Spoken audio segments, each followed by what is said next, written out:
9 de la mañana, 12 minutos. Es momento de darle la bienvenida y abrir la charla con la directora de Política Económica del Ministerio de Economía y Finanzas, Marcela Bención, a quien le damos la bienvenida. Hace algunos días la ministra de Economía, hizo una presentación de la situación económica y los logros alcanzados recientemente, así que a la luz de esto que ya se viene presentando es que vamos a conversar. Bienvenida, Bención. Muchísimas gracias. Un saludo a la audiencia. Bueno, esto que presentó la ministra, que ha sido difundido ampliamente, despertó críticas y cuestionamientos, principalmente de la oposición, pero también de algunos economistas. ¿Cómo ha visto usted estas discrepancias que se han presentado recientemente? Bueno, siempre hay discrepancias. Los economistas y los analistas siempre tenemos discrepancias y bienvenido el debate, porque del debate se crece. Pero yo creo que más allá de los debates y de las polémicas, nosotros siempre hemos marcado la necesidad de que hay que mirar los datos y hay que discutir y debatir con los datos encima de la mesa. Y decididamente, cuando uno mira los datos económicos, los datos económicos que son los más difundidos, que son en general de los que hablamos más los analistas, que hay encuestas, estoy hablando de crecimiento, estoy hablando de empleo, estoy hablando de salario, esos datos son considerablemente favorables al gobierno.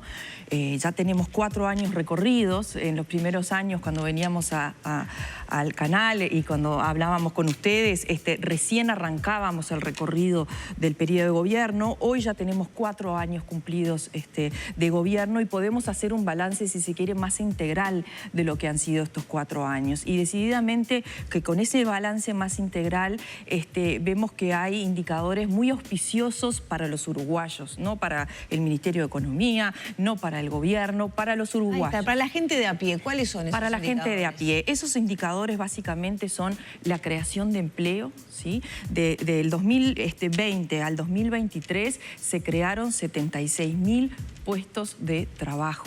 ¿Sí? O sea, si uno mira todos los años la creación de puestos de trabajo, la suma, la compara con lo que fue en los periodos anteriores, hay 76.000 personas más ocupadas y eso decididamente es un factor que vemos como muy positivo porque diría que es uno de los indicadores, si no el indicador que un ministro, una ministra, un Ministerio de Economía y un gobierno todo tiene que mirar con mucha atención porque eso es lo que llega a la gente, ¿sí? Entonces nos parece muy importante destacar esa creación de empleo que no solamente permitió revertir la caída del empleo que había habido durante la pandemia, sino que también permitió revertir la destrucción de empleo que hubo en el último quinquenio del gobierno del Frente Amplio, que se habían destruido 50.000 puestos de trabajo, ¿sí? Entonces eso nos parece, y yo diría que es uno de los factores centrales. Por supuesto que esa creación de empleo va de la mano de un crecimiento económico, ¿sí? Que el Producto Bruto Interno, que es donde se mide la producción de bienes y servicios,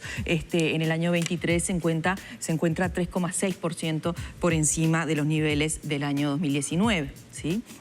El salario que había tenido una caída acordada con los trabajadores, entre trabajadores, empresarios y gobierno durante la pandemia para preservar la creación de empleo justamente, ha venido recuperando muy fuertemente y efectivamente si uno mira los datos de diciembre del año 2023 uno puede ver que el salario está casi 2% por encima de los niveles que había en diciembre del año 2019 y ahí el aumento del salario real beneficia tanto a trabajadores privados como públicos y en particular, de hecho los públicos vienen subiendo un poquito más que los privados, el dato se encuentra a diciembre 2,7% por encima de los niveles salariales del sector público del año de diciembre de 2019, ¿sí? Y ahí me gustaría destacar que hubo un fuerte aumento a policías y militares de menores ingresos, también al personal de la salud y también al personal de la educación por lo estratégico que es la educación en este camino hacia el desarrollo. Tengo muchas preguntas y sobre todo para poder explicarlo un poco más a la gente. La última cifra de empleo y desempleo marca un aumento, por ejemplo, del desempleo del 0,8% de diciembre a enero, básicamente, sí, ¿no? Sí. Estamos en 8,6, estábamos en 7,8. La proyección para este año, por ejemplo, es de la creación de 14.000 puestos de trabajo, según lo dijo la propia ministra de Economía. ¿Dónde cayó? Porque también el empleo se mantiene. ¿Y cómo se le explica eso a la gente? Porque el empleo prácticamente se mantiene, bajó 0,1, pero aumentó el desempleo. Claro. ¿Cómo se explica y cómo se proyectan esos 14.000 puestos? Sí, la tasa de empleo y la de desempleo se miden sobre poblaciones diferentes, si se quiere. La tasa de desempleo se mide sobre la población que busca empleo, que va oscilando, a veces hay más, a veces hay menos, y la tasa de empleo se mide sobre la población en edad de trabajar. Entonces, esa diferencia sobre las bases sobre las que se explica, explica, por así decirlo, esa contradicción que pueda haber. Pero digamos, a nosotros nos gusta mirar la tasa de empleo porque genuinamente es la que está indicando la creación de puestos de trabajo, digamos, ¿no? La tasa de desempleo puede subir o bajar según si hay más gente o menos gente buscando trabajo. Cuando las condiciones económicas son buenas, el crecimiento económico viene pujante, hay más gente que se vuelca al mercado laboral porque dice, bueno, ahora sí voy a conseguir trabajo, quizás en condiciones mejores a las que podría conseguir en un momento en el que la economía no está tan bien. Entonces, ahí, en la medida en que aumenta esa población buscando trabajo, puede haber una suba de la tasa de desempleo y a la vez haber un aumento también de los puestos de trabajo. Y por eso a nosotros nos gusta mirar la tasa de empleo, porque de alguna manera es la que da más estabilidad respecto a lo que está sucediendo efectivamente con las personas trabajando en el mercado laboral. La otra es muy fluctuante y justamente también ha habido un aumento de personas que se vuelcan al mercado de trabajo y eso es un síntoma positivo de que la economía está sana y está dinámica y por lo tanto alienta a las personas a salir a buscar empleo. Entonces, eso es un factor positivo. La rebaja de impuestos. Este gobierno bajó impuestos que llega a la gente, a los bolsillos de la gente, de los contribuyentes de menores ingresos. ¿Sí? Se bajó el IRPF, se bajó el IAS a los pasivos, porque hablamos del aumento de salario real, pero también hubo un aumento muy importante de las pasividades, del poder adquisitivo de las jubilaciones. Se bajó la inflación, es otra manera de llevar más dinero a los bolsillos de los uruguayos porque los productos suben de precio pero cada vez suben menos. Entonces eso también explica gran parte de la mejora de salario real que hubo en el año 2023, que fue como de 4%. O sea, estamos 2% por encima del año de diciembre de 2019, en diciembre 23, pero si uno mira el último año hubo un aumento aún mayor de 4% porque obviamente por ese valle que habíamos tenido durante la pandemia. Y a propósito de los datos de trabajo, se ha señalado desde el Instituto Cuesta Duarte y también incluso desde la oposición los puestos de trabajo, que el crecimiento en la cantidad de puestos de trabajo fue por puestos informales.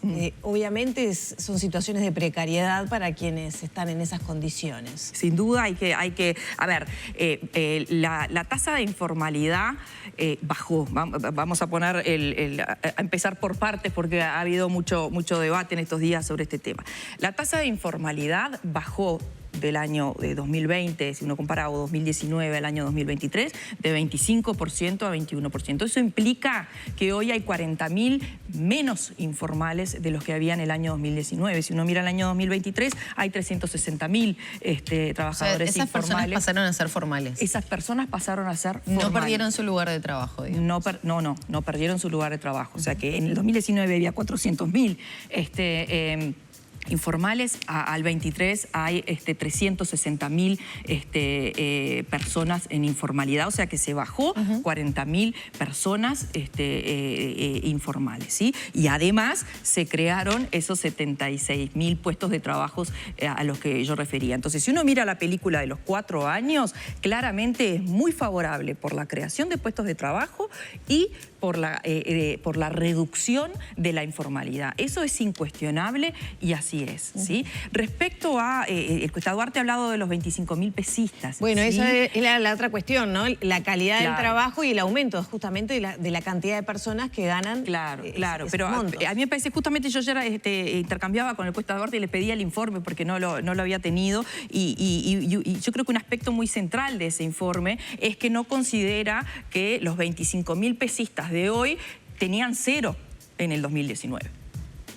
Usted dice porque que estaban desempleados. ese 500.000 de personas que gana 25.000 pesos no tenía trabajo antes. No son 500.000 personas, no me acuerdo bien cuántos son los 25.000 pesistas. El Cuesta Duarte hace como una categorización del nivel de salario. Lo que dice es que aumentaron los 25.000 pesistas. Ellos hablan de unos 50.000 o unos 100.000, pero claro, si aumenta el número de trabajadores, puede ocurrir eso de que aumenten los 25.000 pesistas, porque lo consideran sobre la masa ocupada. Pero si uno considera sobre la masa ocupada y la desocupada, claramente esos 25.000 pesistas antes tenían cero, porque estaban en el desempleo. Eso es parte de la tracción, del traccionamiento que hubo del mercado laboral. Entonces hay que mirar los trabajos y los estudios con los cuidados que se requiere y con las puntualizaciones que se requiere. Entonces yo vuelvo y digo, los datos del mercado laboral son incuestionablemente mejores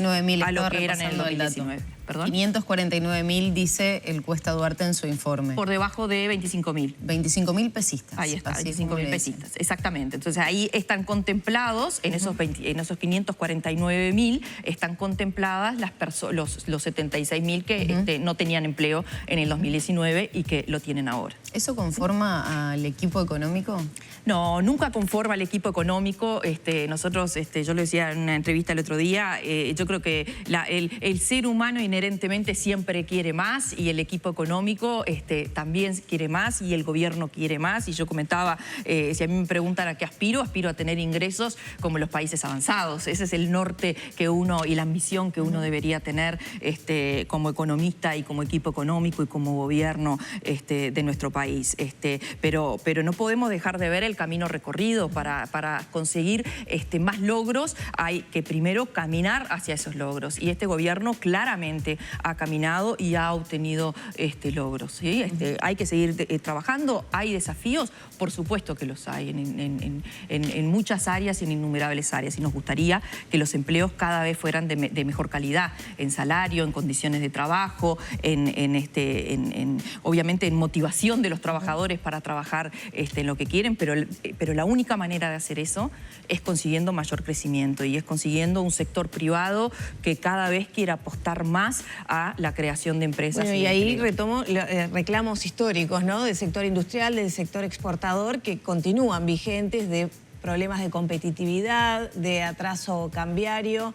Continúan esos reclamos. Sí. Eso, a ver, ¿qué valoración sí. hay del abordaje que se hizo de esos indicadores? Sí, ahí quizás, a ver, precisemos un primer aspecto. Las exportaciones de bienes y servicios han venido subiendo en términos reales desde el año 2020. Digamos, si uno mira estos 4 años, hoy hay mayor producción de bienes y servicios en términos reales, o sea que eso es un dato incuestionable. Ha habido una leve baja en el año pasado de las exportaciones medidas en dólares por una caída en los precios, que no tiene que ver tanto con los volúmenes, aunque hubo sí obviamente afectación de algunos sectores vinculados a la fuerte sequía que azotó el país, ¿sí? Pero entonces las exportaciones de bienes y servicios en estos 4 años han crecido en términos reales, vienen de manera también pujante aumentando, y están en niveles récord tanto en el año 23 como en el año 22. Eso me parece que es una primera precisión para hablar de la salud del sector exportador, que sigue creciendo y sigue dinámico. El sector exportador, por supuesto, que habla mucho sobre el tema de la competitividad, y está bien que así sea, y atendemos y hemos atendido todos estos reclamos. La competitividad no es solamente tipo de cambio, ¿sí? La competitividad es impuestos. ¿Se bajaron impuestos? Sí, no a todas las empresas. Hubo que elegir porque los recursos son escasos, y se eligieron a las micro, pequeñas y medianas empresas a las que se le bajaron impuestos diversos, ¿sí? Tarifas públicas. Las tarifas públicas han venido aumentando por debajo de la inflación, y eso también de alguna manera ha contribuido. Tendencia desde gobiernos anteriores también, y allí era siempre la discusión si aumentan o no aumentan porque lo hacen por debajo de la inflación. Es verdad, es un tema bien complejo. En general lo que hay que mirar es una paramétrica, pero a los efectos de simplificar para la audiencia, quizás lo más fácil es comparar cuánto subieron las tarifas con respecto a cuánto subió la inflación. Por eso, ¿era la tendencia? ¿Ya venía siendo así desde antes? Era la tendencia en algunos casos, en otros casos no. De hecho, el gobierno, antes de que nosotros asumiéramos, el gobierno ni siquiera aumentó las tarifas, o sea que de alguna manera este gobierno tuvo que aumentar las tarifas, con lo cual no... Claro, un ajuste doble, ¿no? No había... Del año anterior y Exactamente. Y otra de las cosas que nosotros hicimos, que el gobierno anterior no había hecho, que me parece importante, es sincerar, por ejemplo, la fijación de tarifa de los combustibles y asociarlos a la variación también de un precio de paridad de importación. Y nos parece que en ese sentido se ha ordenado también esa fijación de tarifas en el mercado de los combustibles, que obviamente es un insumo básico para cualquier empresa. Entonces, dijimos impuestos, dijimos tarifas, la infraestructura. Se ha invertido mucho en infraestructura vial y eso también hacia la competitividad del sector exportador, del sector productivo. Tipo de cambio. El tipo de cambio lo fija el mercado. Lo fija el mercado en base a condiciones de oferta y de demanda, ¿sí? Si hay muchos dólares en la economía, que es lo que ha venido ocurriendo estos años, el tipo de cambio no sube. O si hay expectativas que determinan que no tenga que subir, no sube. Bueno, hay reclamos que son históricos, ¿no? De pequeñas intervenciones, de comprar o vender según el momento de la economía, ¿no? Ahí está. Si hay muchos dólares, de repente, ¿no? Sacar de circulación. Ese es un aspecto central, Maggie, y el Banco Central ha sido claro y muy claro de que no es el rol del Banco Central estar fijando el valor del tipo de cambio. No tiene nada que ver la inflación en ese sentido, para los promedios que se evalúan, si el dólar está más caro, también la inflación tiende a subir un poco porque se encarecen determinados productos. Ahí está, pero no es que el Banco Central vende dólares para deprimir el mercado y bajar el tipo de cambio para que la inflación cierre. El Banco Central lo que hace es hacer política monetaria, mover la tasa de interés según cómo consideran que está la inflación y las expectativas inflacionarias. Y eso es lo que ha hecho. Ha movido la tasa de interés para velar por una inflación que exitosamente ha venido bajando y, como decimos, genera más dinero en el bolsillo de la gente porque pagan menos por los productos. Entonces, ¿la tasa de interés es un factor que interviene en el tipo de cambio? Sí. ¿Es el único factor que interviene en el precio del dólar? No. También interviene la entrada de dólares por exportaciones, decíamos recién, seguimos en años récord de exportaciones medidas en dólares. Más allá de la sequía. Más allá de la sequía, también importa la inversión extranjera que entra al país. Estamos en récord, en niveles altísimos de inversión extranjera. Esos son dólares que entran a la economía. También influye el déficit fiscal. El déficit fiscal que hay que financiarlo en parte en el exterior con dólares. También cuando uno tiene déficit fiscal, que en general los gobiernos tenemos déficit fiscal, eso genera una entrada de dólares. Entonces, ¿qué ha hecho este gobierno? Ha intentado trabajar, por ejemplo, en materia de déficit fiscal para moderar me gustaría, pues, un buque insignia que ha tenido este gobierno, ¿no? Respecto a mejorar el equilibrio de las finanzas del Estado. ¿Qué quiere decir el déficit fiscal? El equilibrio entre lo que gasta y lo que recibe, ¿no? Exactamente. Y allí me gustaría hablar de la eficiencia. ¿En qué se ha logrado mejorar, teniendo en cuenta que bajaron impuestos y a su vez el gasto aumentó? Entonces uno tiende a pensar, si se recibe menos plata, ¿cómo gasto más? Claro. Y ahí, ¿dónde se ha mejorado y dónde se ha detectado que estaban los problemas que tenía el Estado uruguayo y la administración pública en general? Sí, a ver, varios temas al respecto. Este gobierno gastó más, ¿sí? Gastó más. Si uno mira los 4 años, hubo un mayor gasto. ¿Para qué? Para atender la suba de las remuneraciones, para atender la pandemia, para atender la suba de precios que hubo en su momento, para atender la sequía. O sea que se gastó más. Lo que pasa es que se gastó mirando los ingresos que tiene el país o el gobierno, si se quiere, básicamente por la vía, o mayoritariamente por la vía de los impuestos y de los aportes que hacen los trabajadores y las empresas al BPS, por ejemplo, ¿sí? Y esa es una diferencia enorme respecto al manejo fiscal que había hecho el gobierno del Frente Amplio. El gobierno del Frente Amplio, en general, y yo tengo acá una gráfica que es un poco antipática, pero que de alguna manera muestra que el gobierno anterior se gastaba lo que le ingresaba de impuestos y más. Y eso lo que hacía era deteriorar, sobre todo en el último periodo de gobierno, el déficit fiscal. Este gobierno gastó más, pero atendiendo los ingresos que recibía. Claro, y si eso uno le compara permitió... gasto, este gobierno gastó menos, entonces. Gastó más en términos reales. Si uno mira en términos reales, gastó más en términos igual. de poder adquisitivo se gastó más. ¿Recibió más impuestos también? Recibió impuestos y entonces gastó en relación a esos impuestos que justamente recibía. Y ahí era mi duda. ¿Cómo si bajaron los impuestos el Estado recibe No, más los impuestos, a modo de impuestos? Los ingresos del gobierno central en estos 4 años subieron 0,3 del PIB, ¿sí? Digamos, no solo por el lado de los impuestos, insisto, de la DGI, sino también por los aportes de del BPS. Hay que mirar todos los ingresos y también las utilidades de las empresas públicas. Eso subió 0,3 puntos del producto, ¿sí? Lo que pasa es que el gobierno lo que hizo fue moderar el aumento del gasto de forma tal de mejorar el déficit fiscal. ¿Por qué es importante esto? Porque si no se hace esto, se termina con aumento de impuestos. Vuelvo y digo, ¿en qué le afecta a las personas este manejo de las finanzas públicas que suena muy aburrido y que puede llegar a ser muy ajeno y muy aburrido? Pero sería muy importante para que los todos lo no economistas. No, en esa entendiéramos. ecuación también estaría bueno cómo influyó los cambios que hubo en el IVA, ¿no? Que fue al inicio del periodo del gobierno. Ahí está. Ahora hablamos, si se quieren, del IVA, que no es un aumento de impuestos, como ha dicho la oposición, es una reducción de un subsidio. No es lo mismo. Bueno, pero es más ingreso para...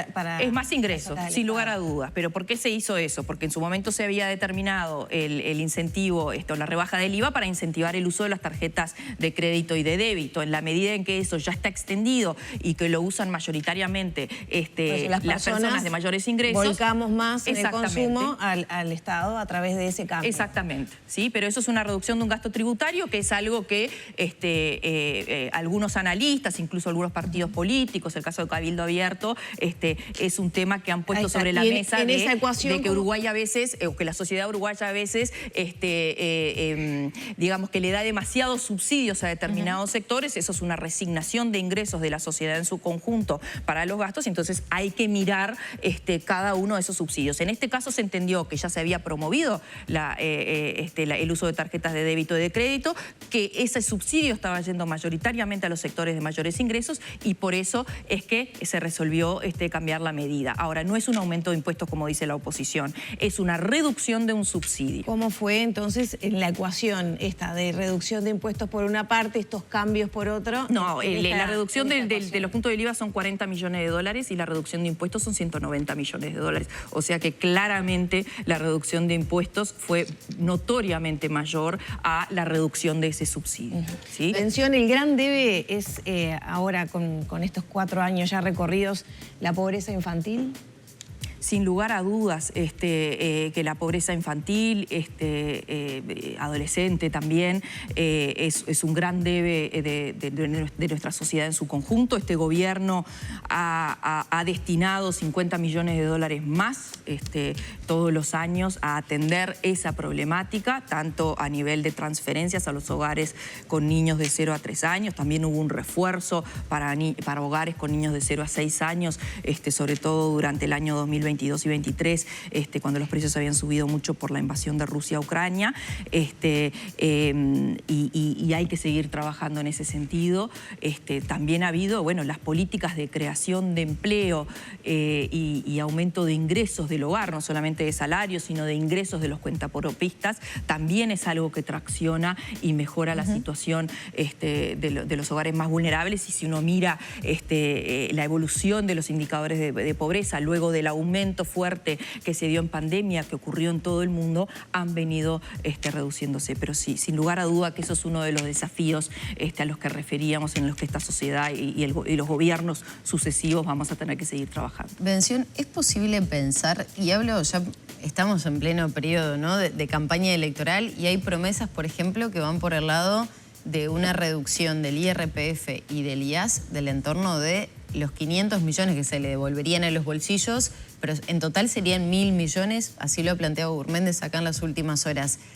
¿Es posible, y se lo consulto como técnica, como directora de políticas económicas del Ministerio, ¿es real esa idea, esa posibilidad para el país? Sí, no me gustaría comentar sobre propuestas que están haciendo los candidatos. Yo simplemente consulto si es viable pensar en algo así. Nosotros lo que pudimos bajar lo que entendimos que podíamos bajar para atender las necesidades de la sociedad en nuestro periodo de gobierno fueron estos 190 millones de dólares. 190 millones. Esa es la realidad que se pudo hacer con este contexto. Eso es lo que se pudo hacer en este gobierno. Habrá que, será metir y tema del candidato Gurméndez explicar cómo sería esa rebaja, pero digamos, nosotros en este periodo pudimos bajar hasta 190 millones de dólares. ¿Y se puede lograr todavía más una eficiencia del Estado? ¿Una mayor eficiencia con lo que ya se mejoró? Sí, se puede, se puede.